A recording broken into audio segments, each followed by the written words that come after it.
Hello, friends, and welcome to General Psychology, Chapter 4, Sensation and Perception. All right, so I'm going to jump right in and try to make this as painless as possible. Again, my favorite chapters are when we get a little more in.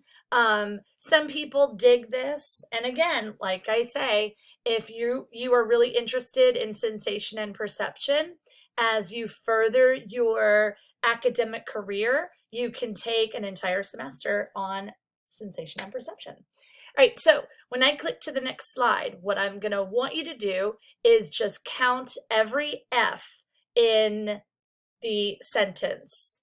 And I'm just going to pause it I'm just going to sit here for 10 seconds while you read it and count all the F's. All right, are you ready? Set, go.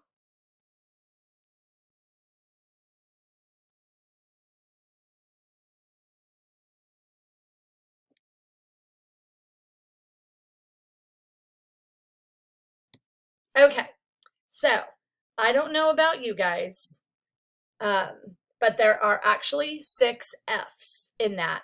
Now, most people don't get that right, and they're like, wait, what? I didn't see 6 F's. Some of you, if you did get the 6, you're just a freaking genius. But the reason is, now we can go back. Let's go back. Finished, 1 F, files, 2 F's, are the result of third F, years of, fourth F, scientific, fifth F, study, combined with the experience of, sixth F, years. Okay, so a lot of people are like, hey, wait, no, I didn't see that. Go back, Miller. So then I go back, and the reasoning is when people do not see those extra F's, it's because the brain cannot process the word of. It's kind of like an amazing, like, whoa, again, but it's one of those like brain things. Now, some of you that can count all the F's, they just consider you a genius. 3 is normal and 4 is quite rare. But again, it's processing the ofs are, I shouldn't say impossible, but difficult. Let me give you an example. In my office, I have this little sign, and I can't remember exactly what it says, but basically it's like something about the ocean, my happy place, blah, blah, whatever. Anyway, so I didn't realize it when I bought it, and I do this for a living, but I had in my office this little sign hanging up, this positive, quote sign. And it said the twice next to each other, which is probably why it was on sale, because it was screwed up.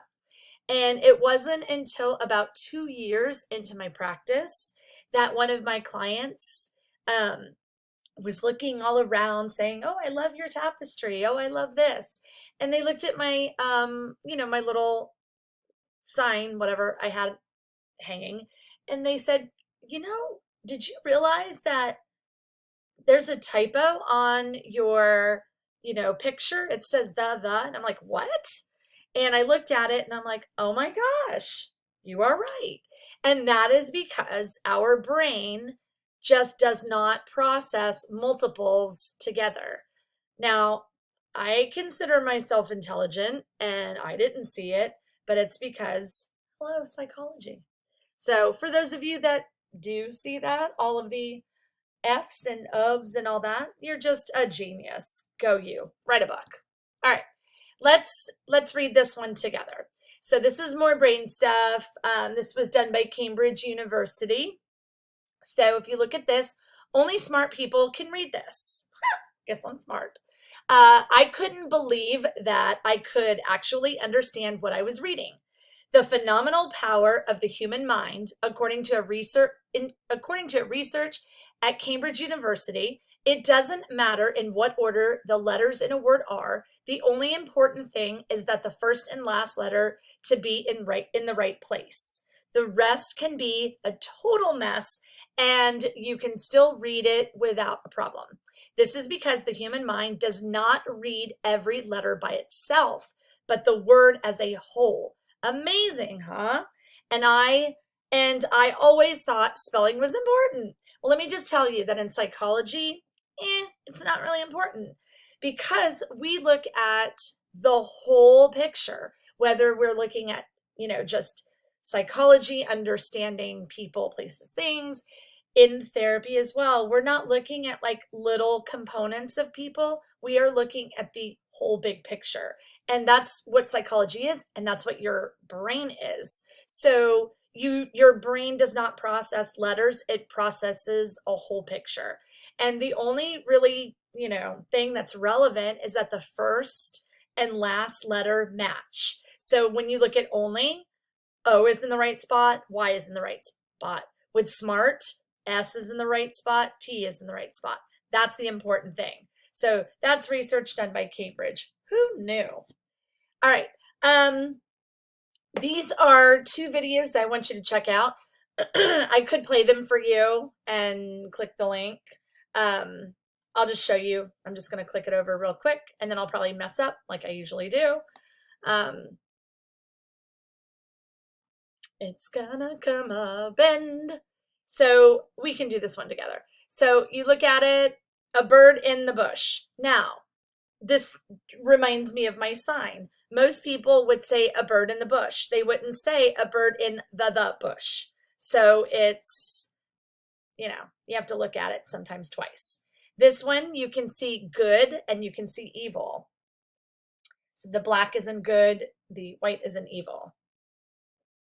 This one, optical, you can see in the yellow, and then illusion, you can see in the ocean background. You can go back and look at this. Teach, you see in the darker yellow. Learn, you can see in the lighter. You can see me in the darker color, you in the background.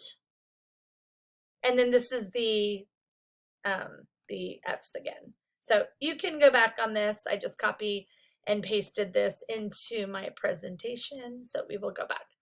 All right, in the second video, is it scientific? No, I have fun with this video. I look up videos all the time, but they're fun, and I'm not going to play this during my lecture, but I do want you to check it out because it, let's see, I'll just click on it really quick. I'm not going to do it like I did the first one. Sometimes it takes a minute. I don't know why it's taken forever. Grammarly is your... Come on, Grammarly. Stronger essays and more. And the classroom. Grammarly offers suggestions to help you get work done from anywhere. It covers everything from... Skip. I'll just give you 11 optical illusions that'll reveal your personality type. You might be familiar with the type of optical illusions that hide several images within one. But did you know that what you first see in such an image can speak volumes about your personality?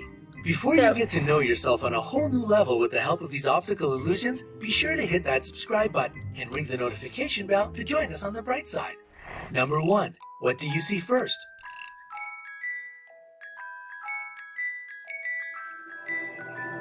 A frog. Most people see a frog right away. If this is about you, then you have a straightforward personality.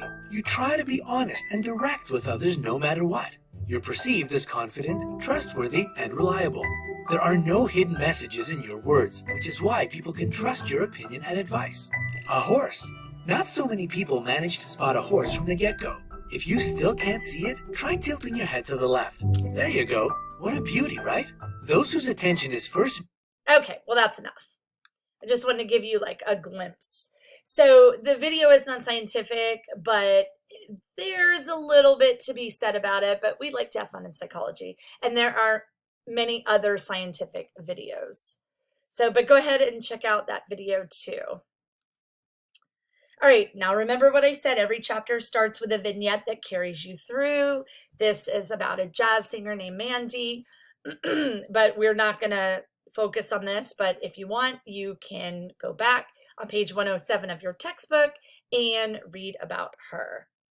All right, so really what I want you to know from this chapter, it's kind of a fun chapter to learn certain aspects, but then there are going to be elements in this chapter that you're like, ears, nose, eyes, throat, I don't want to know about that. But again, if you are going into this career field in psychology of sensation and perception, then this would be of interest to you. But these are, this is one of those chapters that some professors choose to skip. And this is not one I'm going to skip because I like to cover every chapter, but this is one I'm going to try and spend kind of minimal time on. So what I do want you to know is the difference between sensation and perception. So know the two differences. So sensation, they're both processes, but the sensation is by which receptors in our sensory organs, like the eyes, ears, nose, mouth, skin, all the other tissues, receive and detect stimuli. So the key thing is they receive and detect. Whereas perception, this is how it's all organized. This is how it's, interpreted, and then it's transformed into meaning. So it goes in, kind of the brain does all of its brain things, and you're going to notice that every chapter mentions something about the brain. All right, so to give you an example, sensation is hearing a loud, shrill tone, and then perception is recognizing it as a warning sign of a fire alarm. There's just an example. All right, you've got your bottom up, and your top down processing. You guys go ahead and read that if you would like on the still PowerPoint. Both of them can lead to errors, but we're not gonna, go into that too much. For bottom up, machines excel at this type, and then top down, humans excel at that type. All right, we're gonna skip over a lot of this stuff. Okay, the whole like multitasking, if you're a good multitasker or not. Listen, nobody is really a great multitasker, because if you think about it, I mean, some can. Usually it's some people with disorders that are better multitaskers. However, you think about, you start things, you start this, you start the laundry, you start doing the dishes, you start cleaning your room, you start dinner, and you've started all these things, and then you look and you're like, oh my gosh, I didn't finish a darn thing. So, are you really a good multitasker? Lots of people say that they are. All right, we're going to skip on over absolute thresholds, but you can look at this. The weakest stimuli that can be detected 50% of the time, that's your absolute, and you can see the chart or the picture I put there: touch, hearing, smell, vision, and taste. I'm going to skip over that. I'm not going to test you on Weber's law, but again, if you're interested in that, by all means, go ahead and take a look-ski. All right, so this would be our collaborate and report. So you would team up with somebody. We would do like a little experiment. You would choose a type of noticeable, just noticeable difference that you'd be studying, weight of an object. Then you would decide what stimuli you would use, whether it's sheets of paper, or it could be something a little bit heavier. You'd write down the procedure for conducting your study. In this, we will use a scale to measure out the weight of a single piece of paper. Provide an example for two stimuli that would not be noticeably different, two stimuli that would be just noticeably different, and then two that would definitely would be noticeably different. And that is kind of giving you an understanding of what threshold is.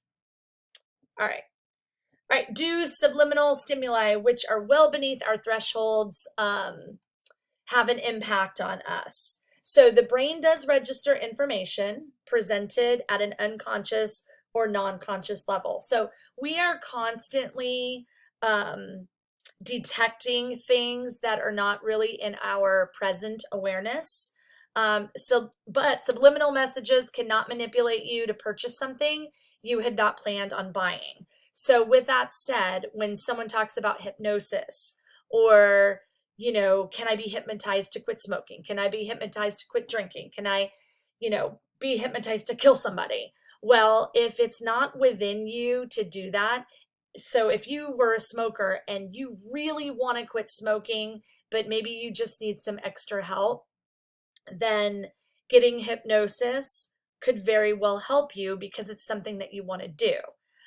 Versus, because some people don't understand the kind of the pseudo psychology, oh, I heard that with hypnosis you could do this. Well, if it's not within your character or who you are, you can't do it. So if I was trained in hypnosis and I hypnotized somebody to kill somebody, which I wouldn't do, but I'm just saying, and the person I was hypnotizing was a very, good person, they wouldn't hurt a fly, I wouldn't be able to do that. Now, if I hypnotized somebody that maybe had antisocial personality disorder and they had no empathy or regard for human life, you know what? I might be able to do that. So, you can't do something that you wouldn't do already. All right, so gonna skip over all this. Now this is when we get into light waves and vision, and this could be really cool if you're into this, but for the purpose of our class, I'm gonna ski over it. All right, this is hue and saturation, amplitude, all that kind of stuff. This is where we get into like vision and the, the cornea, the iris, the pupil, all of the components. How does it relate to psychology? I used to say, I don't know, but when I tell you that everything relates to psychology, it does, because everything registers in your brain. So that includes your vision, your hearing, your smell, and all those things are parts. Like I said, the whole part in psychology relates to every component. So all these things that sometimes are like, why does this relate to psychology? I'm like, it just does. Sometimes that's all you can say is, it just does. So for those visual learners, here is a picture for you to look at and dissect if you want. Again, you're looking at all visual stuff. That picture makes me ill, but it's in the book, so I put it in there. I don't like to look at it. These are a question posed in the book. Can you describe the path that visual information takes through the eye by arranging these important structures in order? So again, if you are getting into sensation and perception and understanding different visual components, which I'm going to throw in some videos that Dr. Philip Zimbardo did, and that kind of explain this more scientifically, I guess. And plus, I totally love Zimbardo, so I feel like putting that in there will help as well. Okay, this is more vision blind spot, dark adaptation, light adaptation, just kind of talks about the minutes and seconds about each. Skipping on through. All right, let's see. What is it? Okay, no, I'm skipping over that. This, I'll just touch on color vision. So if you look at the little, the circle, people that suffer with color deficiency or being colorblind would not be able to see the 45 in the middle. So if you are unable to see that, then maybe you want to go get a vision test to see if you may have some color deficiency. All right, so now we're on another collaborate and report. Again, we're not in class, but here it is. I'm not going to go over this, but there is on the next slide over here. In 2015, the Jets and the Bills met to play their regularly scheduled game. The Jets wore uniforms that were completely green. The Bills wore uniforms that were all in red. In your groups, you would use the trichromatic theory to discuss this. But if you look at this, as you can see, the red and green, you would use that theory to distinguish between the teams. And was it difficult for people with red-green color blindness? So is it difficult for them to kind of watch this game and understanding, like, okay, who just scored? Well, unless you knew the numbers. So it kind of gives you perspective of people that suffer with color deficiency. All right, so we're going to skip on over that. Okay, so what you would do on this one is pause the video, and you would want to look like dead center. So kind of, I'm going to take my cursor, like right here. And you would want to stare at this. Of course, if you don't have any like issues with staring at something, for 30 seconds. And then just, you would stare at that. And then you would look over at like a white wall and blink your eyes a few times. And then, you know, if we were in class, I'd say, hey, tell me what you see. But because you're watching this online, you can, you know, post in the comments if you want. But you should see the American flag in red, white, and blue. So that is what you should see. So you go ahead and pause the video. I'm going to move on.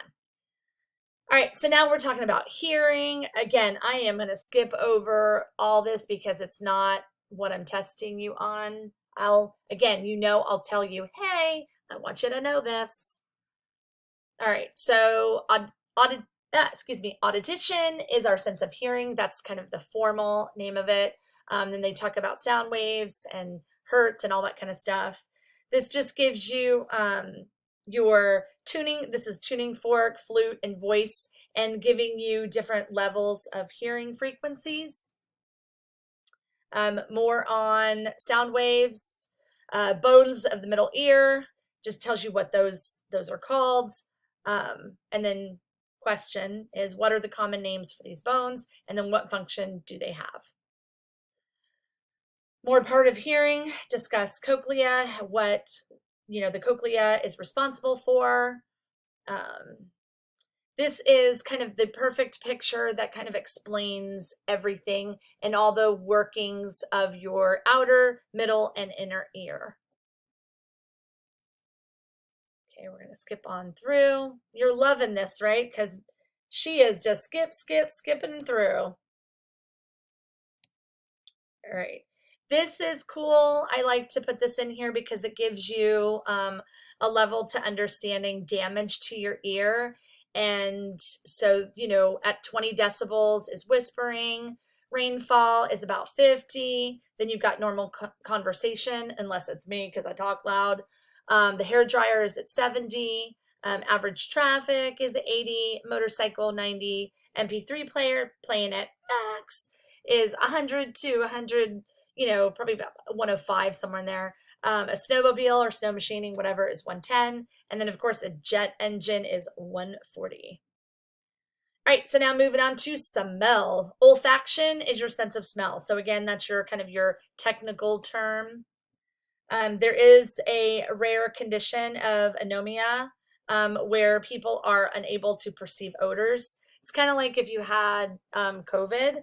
It's not that you would suffer with anomia, but you would kind of maybe understand because your olfactory senses are skewed.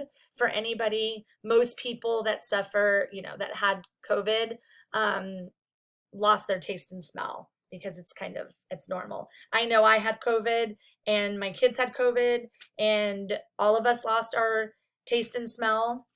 My daughter and I lost it for about a month and a half, 2 months, somewhere in there. So it was crazy because, you know, I couldn't taste anything. So like mac and cheese tasted like mush. You could taste the salt and sweet, but you can't taste the flavor. And then smell, your body, because your brain senses everything. So I was like, let's have fun with this without getting crazy. I'm like, let's smell vinegar, let's smell bleach, but not hoof it because you don't want to hurt your body. So I smelled that vinegar and my body was like, whoa. But even though I couldn't smell the vinegar, my body could detect that that wasn't normal. So that's why our brain is so amazing in protecting us. All right, so I'm gonna skip on through. And of course, another picture that kind of gives you what olfaction looks like.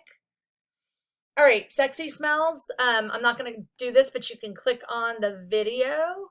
There is a video for, or a kind of an explanation.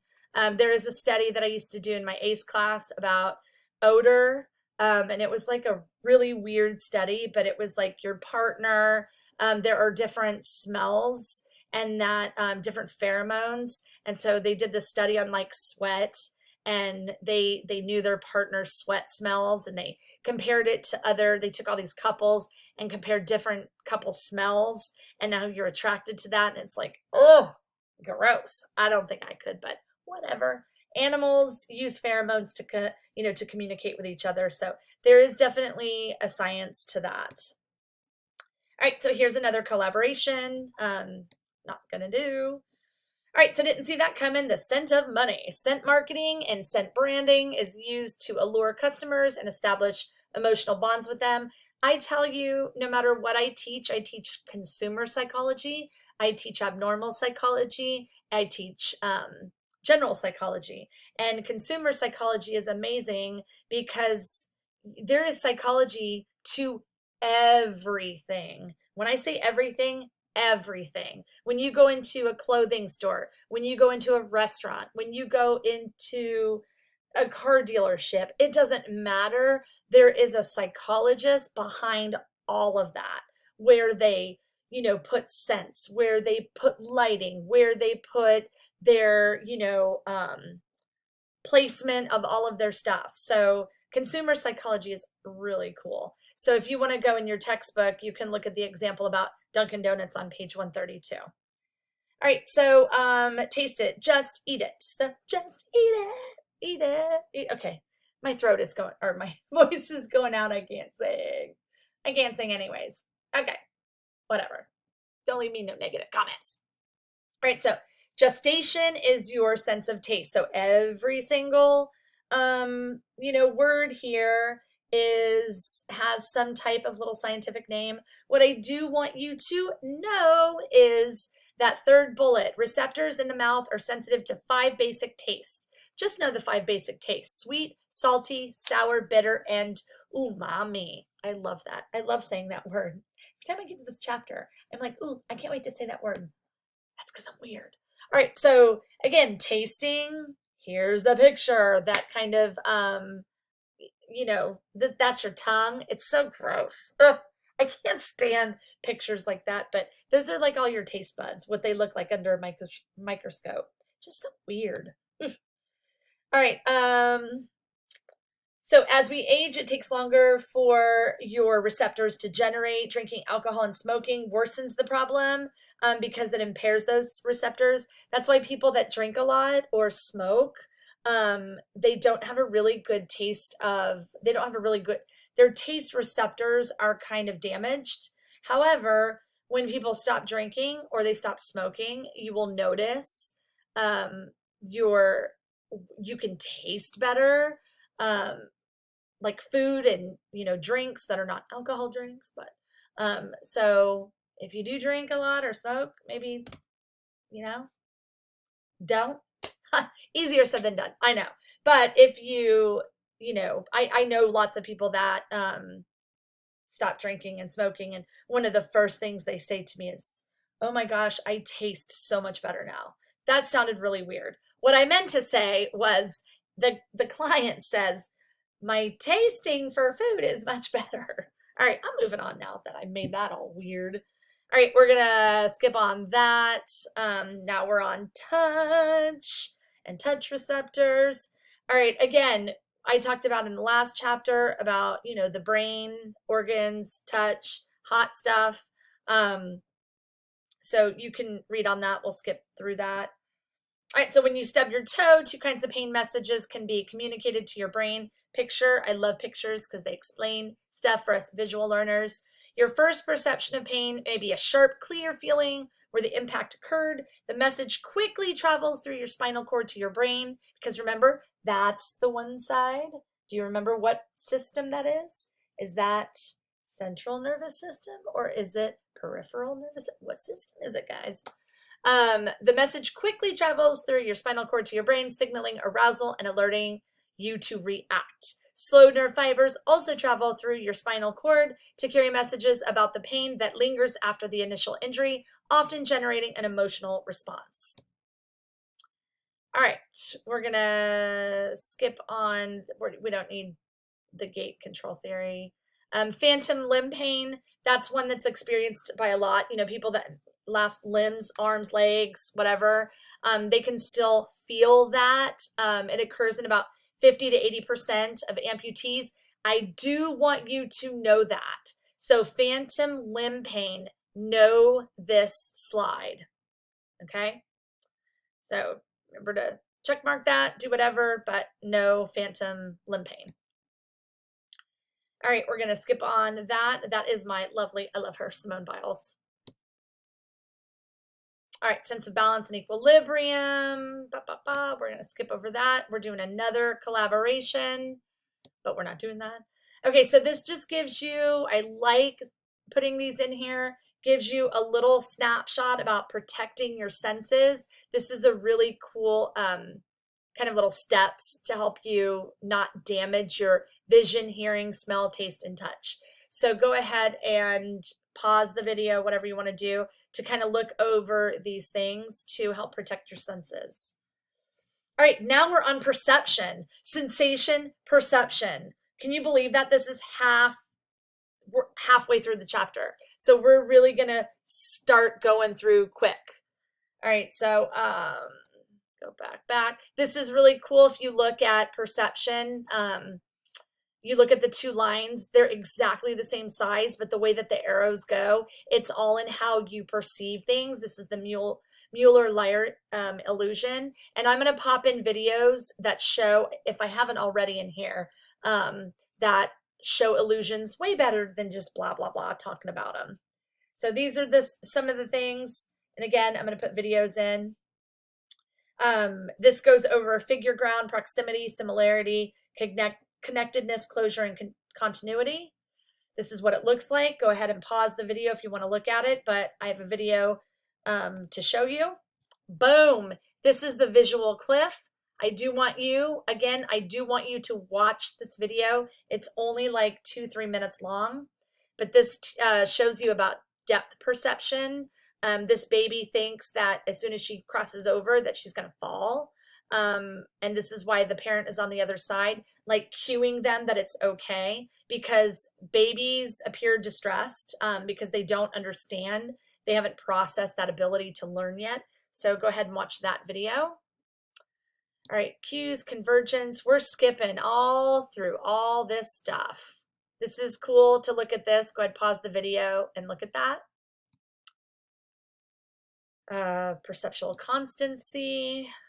All right, so a lot of this I am going to put a video in. That is much better. When you look at this, again, it's all perception. You can see ABC across and down, but you can also see 12, 13, 14. It's all in how your brain processes what the overall picture is. Parapsychology, we're not going to worry about that. Oh, these, I give you examples. If you go back here, so a football fan believes that every time he wears a specific jersey, his team wins. So each time they play, he will only wear that jersey. These are kind of some, perceptions, some things that we think, luck on whatever. Skipping on down, a student does well on a test when he uses a blue pencil. For all future tests, he only uses his blue pencil. So these are some things that I found that I could pop in the presentation. So you go ahead and pause the video and look at all of these, and you can ask yourself, oh yeah, I've done that before. I once knew somebody, I will not mention their name, but that very first one, they did that. It's just what they did. Okay, moving on. All right, so this kind of wraps up her, you remember Mandy's at the beginning of this chapter, the vignette, it goes all the way through, because this whole chapter kind of outlines her life and her situation. And that is it, my friends. I think I went even shorter than the last time. All right, so you can't really see me back here, but I'm back here. So with that said, I always love to say, love yourself, be kind to each other, and as always, peace.